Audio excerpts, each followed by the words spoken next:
The 14-inch MacBook Pro is one of Apple's most powerful, most portable laptops with an insane battery life. MacBooks are well loved within the Apple community, and for good reason. The responsiveness of the keyboard, mini LED technology, and the reliability of macOS are few of many reasons. And now, the 14-inch and 16-inch MacBook Pros get even better with the implementation of Apple's new M2 Pro and M2 Max chips.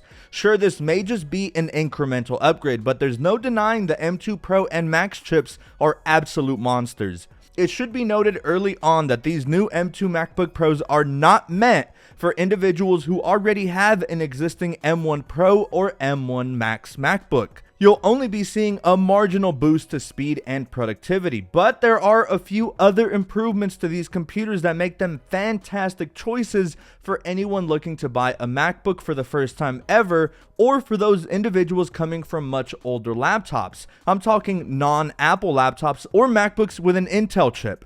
Ladies and gentlemen, get ready as we go over a quick unboxing of the brand new M2 Pro 14-inch MacBook Pro, as well as go over everything that's new here. Granted, there's not much new here, so consider this like an S-style upgrade, with most of the improvements being under the hood. So without further ado, let's get things started, shall we?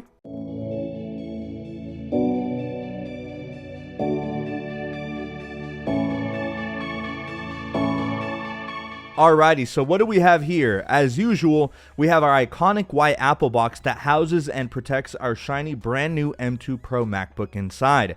But look closely and you'll notice that this is the darker appearance of the default wallpaper of the prior M1 MacBook Pro, if I'm not mistaken. Rumor has it that these boxes were reused and Apple simply swapped the stickers on the back.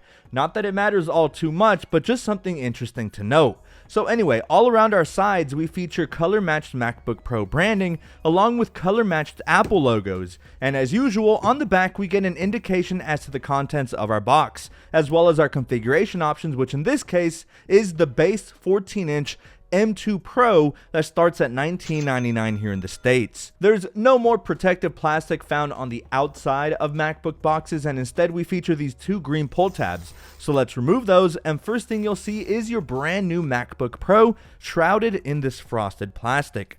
As usual, we'll set that off to the side for now and dig deeper into the contents of our box. As is customary, we're first greeted with our literature packet titled Designed by Apple in California, which houses our warranty information, a quick start guide, and a color-matched Apple sticker. So if you get space gray, you'll get two full-size black Apple stickers, and if you get silver, they'll be white.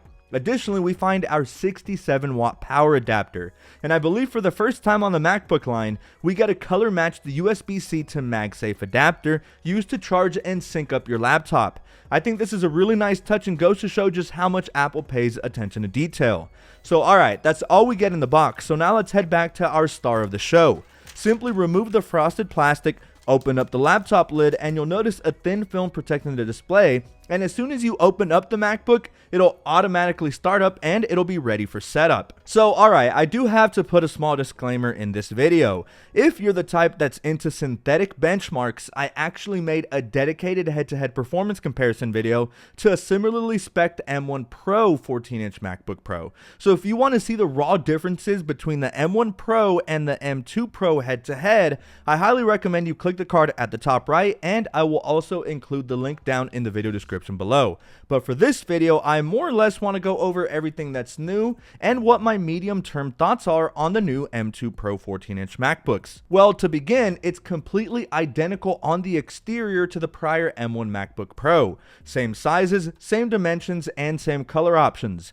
Additionally, the pricing tiers are the same to the prior model. So for example, the prior M1 Pro MacBook started at $19.99 and adding more RAM or storage cost the exact same as before. But of course, the biggest and main differentiator is of course that brand spanking new M2 Pro chip found inside, which by the way, Apple claims this should provide anywhere from a 20% increase to CPU performance and up to a 30% increase to GPU performance, which from my testing on that video I linked down below, yeah, those claims are more or less in line from my results. Now, of course, as I mentioned, this is the base M2 Pro, which features a 10-core CPU, 16-core GPU, 16 gigs of RAM, and a 512GB SSD. So if you opt for higher configurations, then you can expect these numbers to increase, especially if getting an M2 Max equipped 14-inch. And by the way, the new maximum RAM capacity on these new machines can go up to a ridiculously high 96 gigabytes of unified memory on a laptop. Not only will that set you back an additional $1,200 though, but the only way you can get your RAM this high is by configuring your MacBook to an M2 Max model with the 38-core GPU. So as you can see, this starts to get pretty pricey really quick. But other than that, what else is new here? Well, in truth, not much, which is again why I say that if you already have an existing M1 equipped MacBook, it doesn't make much sense to upgrade unless your bank account is just built different. You still got the same ports and I/O, which pro users were ecstatic about. We were so happy to see Apple backpedaling and actually giving users the things we've been asking for years. You got MagSafe for charging, 3 Thunderbolt 4 ports for maximum speeds when transferring data, an SD card slot for all my photographers and videographers, and an HDMI port. Your display still comes with that ultra vivid mini LED technology in either a 14-inch or 16-inch display. But ironically, we still feature that massive notch, and like, why? You'd think Apple by now would implement Face ID, right? But they haven't, which is a bit odd to me. I don't mind the notch, but if you happen to be a notch hater, tough luck, it's still here. But okay, it's not all about the chipset and configuration options. Apparently, according to Apple, and you always got to take what they say with a grain of salt, right? But supposedly, the extra efficiency cores of the M2 Pro or Max model should provide you with an extra hour of battery life with regular usage. So you go from 17 hours to 18 hours now, I believe is what their estimate is. Honestly, I haven't seen that drastic of a difference, but when I actually started to pay attention to it, come to think of it, I do feel that I charge my MacBook Pro now every 3 to 4 days versus 2 to 3 of what I used to before on the M1 Pro model. Maybe a battery drain test should be in the works? I don't know, folks. Let me know down in the comment section if you want to see that happen. So we get an extra hour of battery, improved chipset, but is that it? No, there's still a handful of other small refinements rather than actual upgrades. For example, this M2 Pro or Max MacBook Pro now supports Wi-Fi 6E, which I personally am finding very useful, and it's the way tech is heading anyway. So I can see Wi-Fi 6E basically becoming the norm in a matter of just a couple years, if that. Also, we get Bluetooth 5.3 versus Bluetooth 5.0 on the prior M1 Pro or Max models, and HDMI 2.1. Finally, I don't know why it's only now making its way to the Pro line of MacBooks in 2023. Anyway, it's really my only main nitpick. Like, come on, Apple, you're slacking. So in the end, do I regret upgrading? No, not really, and here's why. Wi-Fi 6E was a big deciding factor for me. Plus, that added stability of Bluetooth 5.3 and finally HDMI make this as future-proofed as possible currently in 2023.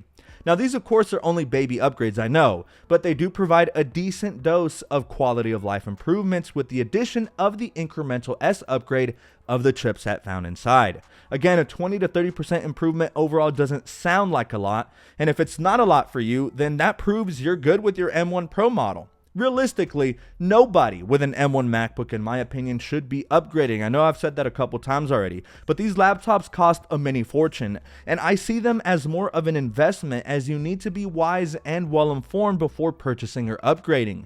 For those coming from Intel MacBooks, this is the easiest to recommend ever. The stability of macOS on their own silicon and just the way MacBooks operate within the Apple ecosystem is unmatched. Handoff works flawlessly, iMessaging on MacBooks comes in clutch while in class, AirDrop, and more are few of several reasons why people adore their MacBooks. So if this is your first ever time diving into the Mac realm and you consider yourself a student, a semi-pro with a hobby or passion that you have, or if you do in fact need this for your work or business, then now is the time to pick up a MacBook Pro. Opt for the Max model if you happen to demand a little more graphical horsepower, but the M2 Pro already should be plenty capable for the majority of people.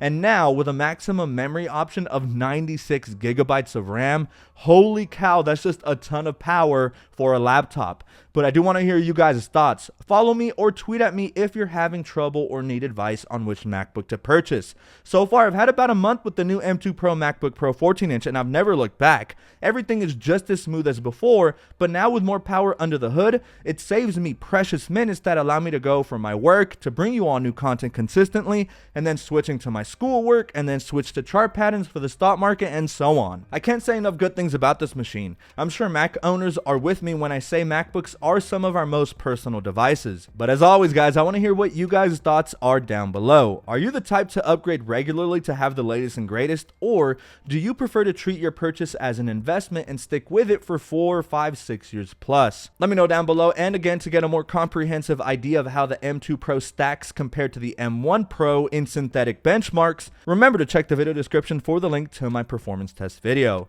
It's almost spring, guys, which means a potential Apple event, but most importantly, new Apple Watch band. So as always, don't forget to click that like button, subscribe if you haven't already, and I cannot wait to catch you all in my next video. Don't forget to drink some water today.